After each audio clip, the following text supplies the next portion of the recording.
Hello, Bachcho. Let's read the question. The question says that why do you think Kisa Gautami understood this only the second time? In what way did the Buddha change her understanding?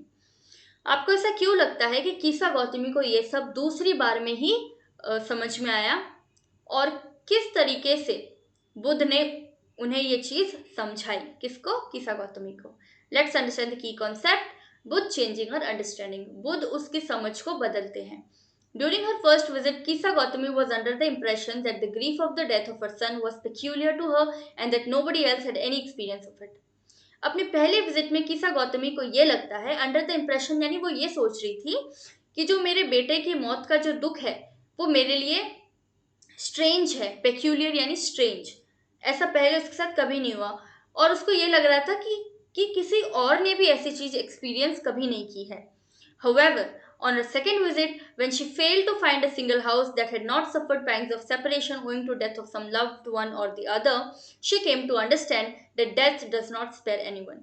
लेकिन अपने second visit पे जब उसको एक भी ऐसा घर नहीं मिलता है जिसने कि अपने किसी करीबी को मौत के कारण ना खोया हो और दुख से वो ना सफर किया हो. पैंग्स यानी पेन, दर्द, दुख. तो दुख से उसने सफर न किया हो, अपने करीबी की मौत ना देखी हो, ऐसा उसको कोई भी घर नहीं मिला.